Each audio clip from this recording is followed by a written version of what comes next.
नमस्कार। कार्यक्रम ख़ास मुलाकात में आपका बहुत बहुत स्वागत है। और आज इस कार्यक्रम में हमारे साथ एक ऐसे व्यक्तित्व हैं, एक ऐसी पर्सनैलिटी हैं जिनके कार्य का सिरा राजनीति को छूता ज़रूर है, लेकिन राजनीति से पहले वो एक पत्रकार हैं और देश ही के नहीं बल्कि अंतर्राष्ट्रीय स्तर के टॉप जो ब्रांड्स हैं उनके साथ उनका जुड़ाव रहा है। सबसे महत्वपूर्ण बात है कि वो ट्रांजिशनल फेज़ के पीढ़ी के एक एक्टिविस्ट हैं। चाहे जर्नलिस्ट की मैं बात करूं या उनको राजनीतिक कार्यकर्ता के तौर पर देखें, और मैं उनको विचार तत्व से भरा पूरा एक व्यक्ति भी मानता हूं। तो आज उनसे ये बातचीत राजनीति के सिरों को तो छुएगी ही, क्योंकि वो छत्तीसगढ़ के जो मुख्यमंत्री हैं भूपेश बघेल जी, उनके राजनीतिक सलाहकार हैं। विनोद जी, बहुत स्वागत करता हूँ आपका। एक कठिन दौर में आपने एक भूमिका ली है और जाहिर तौर पर आपको पसंद है, क्योंकि जितना मैं आपसे चर्चा करके और आपसे बात करके जितना समझ पाया कि एक निर्भय और निडरता के साथ आप जिस चिंतन के साथ खड़े होते हैं, आप खड़े होते हैं। सबसे पहले एक यही प्रश्न कि जब इस भूमिका को आपने चुना तो कोई दुविधा थी कि ये 2000 के बाद की राजनीति का दौर है, जिसके कई पक्ष ऐसे हैं जो बहुत चुभते हैं, परेशान करते हैं, हमलावर हैं। ये भूमिका चुनते समय आपके मन में या परिवार के मन में कोई दुविधा, द्वंद्व तो नहीं आया कभी? एक दुविधा थी जी। और वो दुविधा थी पत्रकारिता छोड़ने की। वाह जी। मैंने पत्रकारिता शुरू की थी 1987 दिसंबर में जी। और मैंने पत्रकारिता छोड़ने का निर्णय लिया मार्च 2016 में। जी। तो जब मैंने फैसला लिया तो उससे पहले ये दुविधा एक बहुत छोटे अंतराल के लिए, एक छोटी अवधि के लिए मेरे पास ये दुविधा थी कि अब पत्रकारिता सच में की जा सकती है या नहीं की जा सकती है। और मैंने पाया कि अब पत्रकारिता करना संभव नहीं है। जो पत्रकारिता की मेरी ट्रेनिंग रही है, मैं यहाँ रायपुर में देशबंधु से मैंने ट्रेनिंग ली, फिर मैं बीबीसी चला गया। तो जो ट्रेनिंग मैंने पाई है उसमें मुझे लगा कि अब पत्रकारिता करना संभव नहीं है। पर राजनीति में आने और पत्रकारिता छोड़ने के बीच एक छोटा सा अंतराल और है, 3 महीने का। उन 3 महीनों में जो है मैं कुछ और अपना काम शुरू करने की सोच रहा था, जो पत्रकारिता से मिलता जुलता था और राजनीति से जुड़ता था। पर फिर मुझे ये प्रस्ताव आया कि यहाँ आके मैं काम करूँ, तो उसमें कोई दुविधा थी नहीं, क्योंकि मैं अपने पत्रकारिता के दिनों से ही इस बात का हामी हो गया था कि जिस राजनीतिक सिस्टम को, जिस राजनीतिक व्यवस्था की आप शिकायत कर रहे हैं, उस व्यवस्था को आप किनारे बैठकर, हाशिए पे बैठ के नहीं सुधार सकते।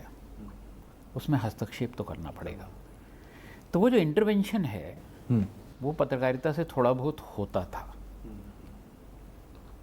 चाहे आप बिटवीन द लाइंस कह लीजिए, वैचारिक लेखन से कह लीजिए, कि थोड़ा हस्तक्षेप उसमें होता था, पर वो सीधा हस्तक्षेप नहीं था। सीधा हस्तक्षेप आप कर भी नहीं सकते, क्योंकि ऑब्जेक्टिविटी अगर आपकी प्राइमरी है तो आप नहीं कर सकते। तो मुझे लगा कि ये एक राजनीति में हस्तक्षेप करने का एक सीधा मौका है। तो जब ये प्रस्ताव मुझे मिला तो मैंने फिर सहर्ष स्वीकार कर लिया, उसमें कोई दुविधा नहीं थी। आपने बहुत खूबसूरत बात कही कि जब आप एक पत्रकार होते हैं तो हस्तक्षेप तो कर सकते हैं, लेकिन वो मर्यादित भी होता है और सीमित भी होता है। लेकिन जब आप एक पॉलिटिकल एक्टिविस्ट की तरह, एक कार्यकर्ता की तरह जब आप बढ़ते हैं तो आपकी ताकत भी बढ़ती है और जोखिम भी बढ़ता है, जिसका सामना आपने भी किया। चाहे 2018 हो, चाहे आज का समय हो, तमाम चीज़ें हों। क्या आपने अपने को मानसिक रूप से इसके लिए तैयार कर लिया था कि अब मैं जिस लाइन के उस तरफ जा रहा हूँ वहाँ बहुत सारे जोखिम ऐसे हैं और इनके लिए मुझे तैयार रहना होगा, या मुझसे अधिक मेरे परिवार को तैयार रहना होगा, मेरे मित्रों को तैयार होना? जब आप एक युद्ध में उतरते हैं तो युद्ध की अपनी शर्तें होती हैं। फिर उससे आप घबरा भी जाएं तो क्या होगा कि मैंने जब पत्रकारिता शुरू की, तो मैं आपको बात बता रहा हूँ 1991-92 की, और भारतीय जनता पार्टी के एक मंत्री हुआ करते थे, उनका इंटरव्यू करने गया था मैं। और मैं रेगुलर रिपोर्टिंग में नहीं था, बाय चॉइस नहीं था, पर विशेष अवसरों पर मुझे कहा जाता था कि आप ये इंटरव्यू आप करने जाइए।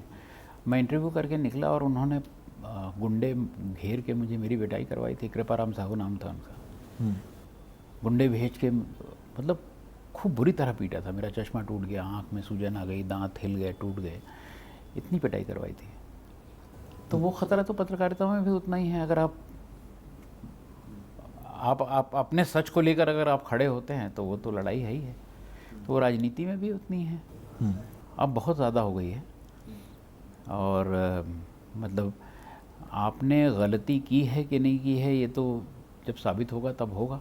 क्योंकि 2017 में जब मुझे भारतीय जनता पार्टी की सरकार थी और मैं कांग्रेस के लिए काम कर रहा था, जिस समय मुझे गिरफ्तार किया गया, तो जिस धारा में मुझे गिरफ्तार किया गया और जेल में रखा गया, जब चालान प्रस्तुत हुआ तो वो धारा ही नहीं थी।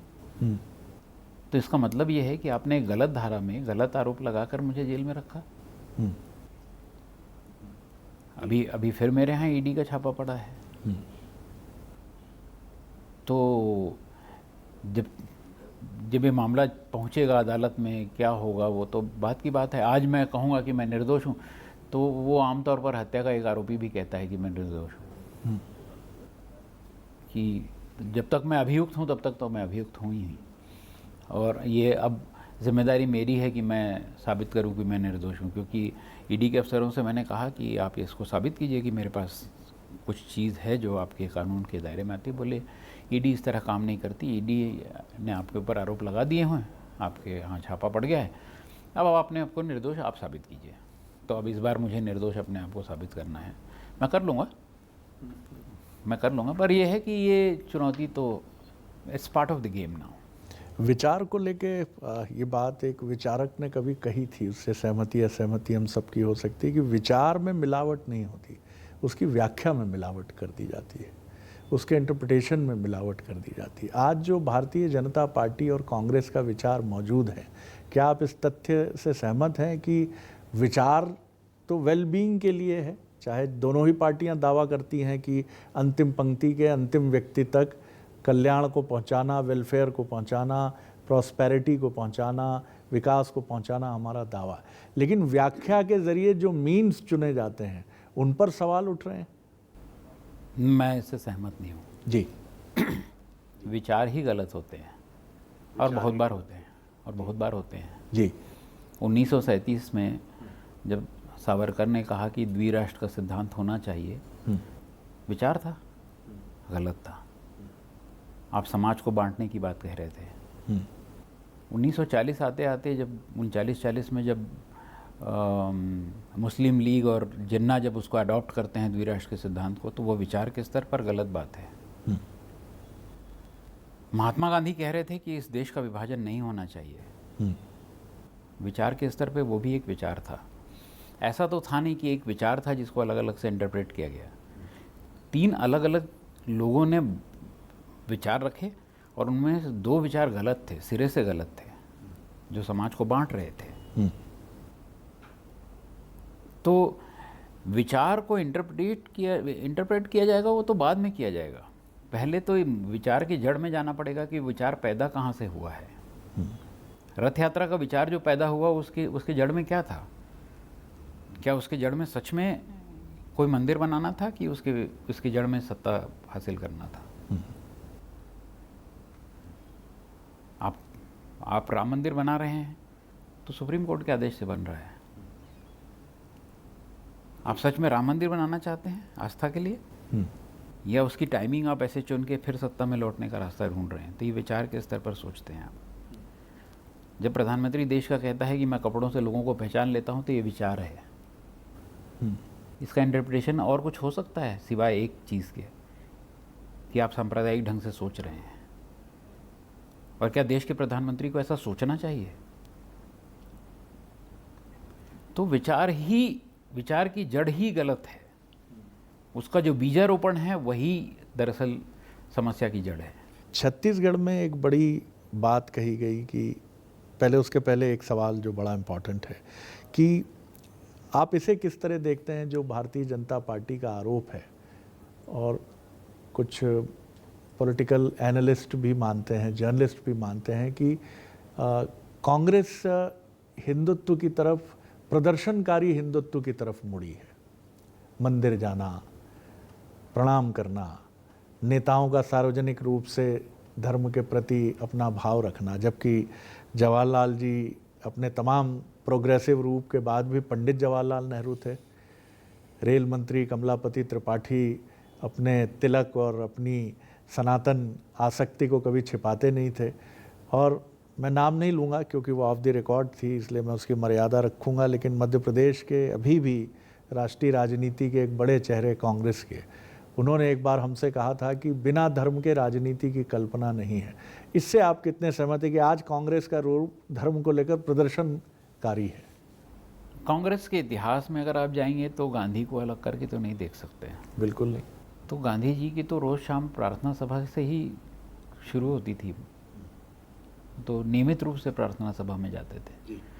और धर्म, जिसने भी कहा कि धर्म और राजनीति को अलग करके नहीं देख सकते, मैं तो कहता हूँ कि भारत में धर्म और समाज को अलग अलग करके नहीं देखा जा सकता। धर्म और समाज जी। तो पहले धर्म और समाज को आपको देखना पड़ेगा और फिर उसके बाद राजनीति को समझना पड़ेगा। तो समाज से ही तो राजनीति पैदा हुई है, जैसा समाज रहेगा वैसी राजनीति होगी। तो जब समाज धर्म से अलग नहीं है तो राजनीति धर्म से अलग नहीं हो सकती। धर्म और राजनीति के साथ होने में दिक्कत नहीं है, धर्म का उपयोग राजनीति के लिए करने में दिक्कत है। सर, लेकिन थोड़ी दुविधा तब उत्पन्न होती है जब आप जिस स्टैंड की कांग्रेस की बात कर रहे हैं, जब आप शिवसेना के साथ खड़े होते हैं महाराष्ट्र में, तो आपके प्रशंसकों को या समर्थकों के मन में भी ये बात आती है कि शिवसेना के साथ क्यों? शिवसेना के साथ जो राजनीतिक गठबंधन हुआ उसकी अपनी शर्तें थी जी।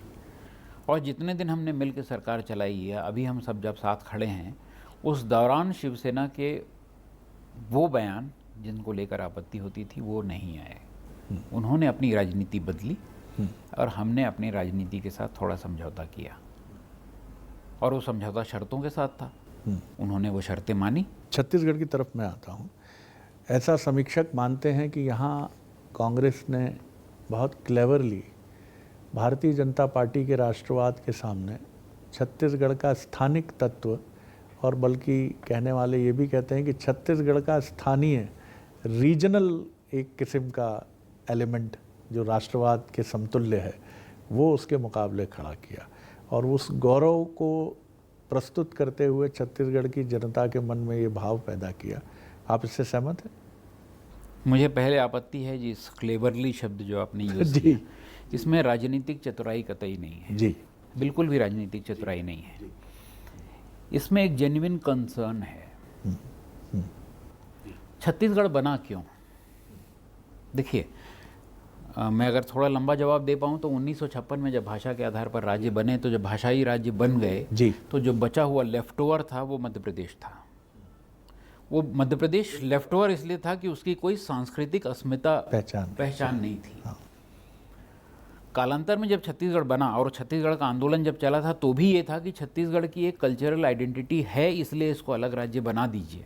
भाषा कतई अलग नहीं थी क्योंकि छत्तीसगढ़ी तो बोली है, पर ये मांग तब भी इसलिए उठी थी कि राजनीति से इतर एक सांस्कृतिक पहचान इस क्षेत्र की है, इसलिए अलग राज्य बना दीजिए।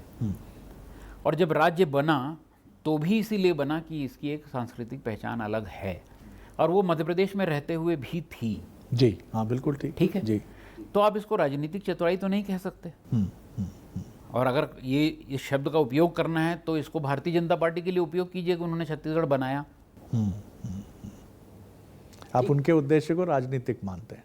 नहीं, मैं ये कह रहा हूँ कि बीजेपी ने जब छत्तीसगढ़ बनाया तो भी इस बात से सहमत थे कि इसकी सांस्कृतिक अस्मिता अलग है, सांस्कृतिक पहचान है। ठीक है, कांग्रेस तो सहमत ही थी। हाँ भाई, वो चाहे खूबचंद बघेल हों, चाहे वो चंदूलाल चंद्राकर हों, चाहे पवन दीवान हों, जो छत्तीसगढ़ वो मांग रहे थे, वो छत्तीसगढ़ उनकी सांस्कृतिक पहचान के कारण मांग रहे थे। भारतीय जनता पार्टी ने ये ऐतिहासिक भूल की कि 15 साल के अपने शासनकाल में उन्होंने छत्तीसगढ़ को कुछ और बनाने की कोशिश की। वो ये भूल गए कि इस राज्य को बनाने का राजनीतिक उद्देश्य जो है वो इसकी सांस्कृतिक अस्मिता को अक्षुण्ण रखना था, बनाना था, इसको आगे बढ़ाना था। जब हमारी सरकार आई तो हमारे पुरखे जो हमको बता के गए थे हमने उसको पालन करना शुरू किया। तो आपको इस बात की तकलीफ क्यों है कि जब राज्य ही इसी बात पे बना है तो हम उसको सहेज रहे हैं? एक कवि हैं कुंवर बेचैन, उनकी एक पंक्ति याद आती है मुझे कि वो गांव और शहर के विरोधाभास को रेखांकित करती है कि मेरी टाई गांव में नीम की खूंटी में टंगने से टकराती है। कांग्रेस के राष्ट्रीय फलक पर ये सोच, जहां तथाकथित रूप से ऐसा माना जाता है कि प्रगतिशील सोच, समाजवादी सोच, वाम सोच, इन सब का सम्मिश्रण है कांग्रेस के दिल्ली के केंद्रीय नेतृत्व के आसपास के थिंक टैंक, जयराम रमेश जी, शशि थरूर, तमाम बड़े नेता, दिग्विजय सिंह जी को भी रख लीजिए। ये सोच वहाँ पहुँचती है तो ऐसा लगता है कि वहाँ इसका रेजोनेंस, इसकी गूंज हमें नहीं सुनाई देती। सवाल मतलब थोड़ा सा ट्रिकी सवाल है आपका, हो है ना? सकता है, मैं इसलिए बोल रहा हूँ, मैं इसलिए बोल रहा हूँ कि जी, अपने त्यौहार मनाना, जी, अपने मिष्ठान खाना, अपने व्यंजन खाना, अपने कपड़े पहनना, इसमें प्रगतिशीलता कहाँ पर? ठीक है, मैं सहमत हूँ आपसे। मैं ऐसा तो नहीं उससे मैं दकियानूसी या मैं जो है वो कूपमंडूकता की तरफ लौट रहा मैं हूँ। उन विचारकों की बात एक मिनट जी। तो इसलिए मैंने कहा कि ट्रिकी है ये, क्योंकि प्रगतिशीलता का क्या मतलब है? प्रगतिशीलता का मतलब ये है कि मैं दिवाली मनाना छोड़ दूं? प्रगतिशीलता का मतलब मैं ये सीधे पूछता हूँ आपसे, क्या वो लोग इसमें उलझ जाते हैं? क्या ये ट्रिकी एलिमेंट ही उनको इस तरफ नहीं लाता है? नाम भूल जाइए। देखिए जी, आपका सवाल बिल्कुल सही है, पर गलत व्यक्ति से पूछ रहे हैं। जी, जिनके मन में खटकता होगा उनसे पूछिए कि क्या उनको खटकता है। ठीक बात है, ठीक बात है ना? मैं तो आपको अपने तई आपको ये कहने की कोशिश कर रहा हूँ कि ये बिल्कुल प्रगतिशील सोच है। मुझे उत्तर मिल गया, बिल्कुल आपने ठीक कहा, एकदम प्रगतिशील सोच है और ये कांग्रेस की विचारधारा के विपरीत भी नहीं है। जी जी। मुझे ये बताइए कि अगेंस्ट ऑल ओड्स, तमाम प्रतिकूलताओं के बावजूद भूपेश जी ने छत्तीसगढ़ में एक न सिर्फ कांग्रेस को जिस तरह 2018 के घटनाक्रम थे और उसके पहले झीरम घाटी का घटनाक्रम था, उस सब से निकाल कर यहाँ खड़ा करना आसान नहीं था। 15 साल मजबूत बीजेपी, एक धारा में बहती बीजेपी, और जिस बहुमत से 2018 में आप जीते हैं, चुनौतियाँ भी थीं, नेतृत्व को लेकर थीं, फार्मूले की कथित चर्चा थी, उन सब को सेट असाइड करके यहाँ तक आना और फिर 2023 के लिए मजबूत दावेदारी करना। आगे का रास्ता आप मानते हैं जनता पर है, ये कहना तो बहुत आसान है, लेकिन पार्टी नेतृत्व, रैंक एंड फाइल छत्तीसगढ़ की, उनके आलोचक भी विद इन दी पार्टी, सब अब ये बिल्कुल मानते हैं कि नायक यही हैं, यही ले जाएंगे आगे। देखिए, एक कुशल नेतृत्व तो उन्होंने दिया है। हालांकि मैं इस बात से सहमत नहीं हूं कि यहाँ भाजपा मजबूत थी और कांग्रेस एकदम हाशिए पर थी, क्योंकि परिणाम ये बताते हैं कि हम 1% से 0.73% से, तो कांग्रेस तो मजबूत थी यहाँ। नेतृत्व का एक बड़ा संकट जरूर पैदा हुआ झीरम की वजह से।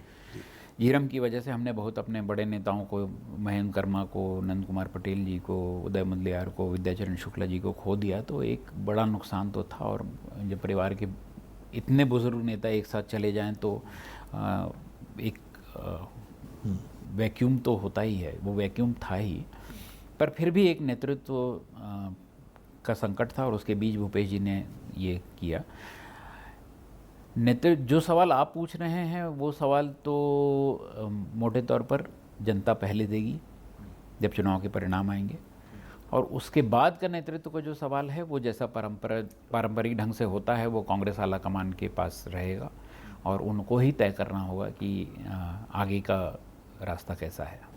तो आप ये मानते हैं कि क्योंकि ये चीज़ हम भी देखते हैं कि सरकार के कामकाज को लेकर एक जैसा जिसको हम कहते हैं कि एक सत्ता विरोधी रुझान, वैसा उस इंटेंसिटी में नहीं दिखता स्थानीय विधायकों को लेकर या स्थानीय लीडरशिप को लेकर। एक मुख्यमंत्री या कांग्रेस की सरकार को लेकर यहाँ एक सत्ता विरोधी रुझान नज़र नहीं आता है। तो ये चीज़ आपका दावा है कि ये चीज़ फिर एक विजय की तरफ कांग्रेस? हाँ, इस बात पे कोई दो मत नहीं है कि मुख्यमंत्री जी ने पिछले 5 साल में जिस तरह से काम किया है, जिस तरह कांग्रेस की सरकार चली है, तो लोकप्रियता बहुत है। खुद मुख्यमंत्री की भी लोकप्रियता बहुत है, क्योंकि पिछले 15 साल में जिस व्यक्ति को मुख्यमंत्री की तरह जनता देख रही थी, जब ये आए तो इनको लगा कि नहीं मुख्यमंत्री तो ऐसा होना चाहिए जो उनके बीच का हो, उनकी बात समझता हो, उनकी भाषा में बात करता हो, उनके ईडियम्स को यूज़ करता हो और वो सब करता हो जो वो चाहते हैं कि मेरा नेता भी ऐसा करता हुआ दिखे। तो उनकी लोकप्रियता तो बढ़ी है। कांग्रेस सरकार ने जो काम किए हैं वो जनता के मुताबिक काम है। जिस प्रदेश में 76% किसान हो, वहाँ किसान अगर प्राथमिकता ना पा रहा हो तो वो कैसी सरकार? तो किसान को पहली बार लगा कि उनकी सरकार है। जब आदिवासियों को सुविधा मिलनी शुरू हुई तो आदिवासियों को लगा कि हाँ, हमारे बारे में सोचने वाली सरकार है। क्या कारण है कि जिस बस्तर में घुसना मुश्किल होता था वहाँ आप आसानी से घूम सकते हैं बस्तर में। तो वहाँ आदिवासियों को ये विश्वास हुआ है कि नक्सली जो है हमारा भला नहीं करेंगे, ये सरकार भला करने के लिए आई है। अगर वो सरकार की तरफ खड़े होकर देख पा रहे हैं तो ये सरकार की उपलब्धि है, कांग्रेस पार्टी की उपलब्धि है कि उन्होंने ऐसी सरकार दी, ऐसी सरकार चलाई और उनका मुखिया इतना लोकप्रिय है। अंतिम कंक्लूड कर रहा हूँ, आप अपनी इसी भूमिका को कंटिन्यू रखेंगे? कोई थकान नहीं है, कोई बेचैनी नहीं है? अब तो काफ़ी पुराना भी हो गया पर यह है कि मैं इस भूमिका में रहूँगा नहीं रहूँगा ये तय करना है जिनके साथ मैं काम कर रहा हूँ जी। तो मुख्यमंत्री जी ने मुझे सलाहकार नियुक्त किया है। अगर उनको मेरी सलाह मुफीद लगती होगी, ठीक लगती होगी तो आगे वो मुझे सलाहकार रखेंगे। ये मैं कैसे तय कर सकता हूँ कि मैं उनका सलाहकार रहूँगा कि नहीं रहूँगा। विनोद जी, बहुत अलग अनुभव है आपसे बात करने का। मैं बहुत शुभकामनाएं देता हूं और महत्वपूर्ण बात यह है कि आपकी पूरे आपके विमर्श ही कहूँगा मैं, उसमें कड़वाहट नहीं है, उसमें बेचैनी नहीं है, उसमें स्वीकार्यता है, उसमें एक्सेप्टेंस है कि मैंने जो रास्ता चुना है वहाँ सब कुछ आएगा। वहाँ आसन्न खतरे होंगे, वहाँ हमले भी होंगे, वहाँ चुनौतियाँ भी होंगी और आपको इसके लिए तैयार रहना है और ये आपकी मूल प्रवृत्ति है, ऐसा भी लगता है। केदारनाथ सिंह जी की कविता मुझे याद आती है कि मौसम चाहे जितना ख़राब हो, उम्मीद नहीं छोड़ती कविताएं, वे किसी अदृश्य खिड़की से हर आते जाते व्यक्ति को देखती हैं और बुदबुदाती हैं। धन्यवाद, धन्यवाद। आपको भी बहुत धन्यवाद। अगली बार एक और ख़ास शख्सियत को लेकर आपसे मिलेंगे। नमस्कार।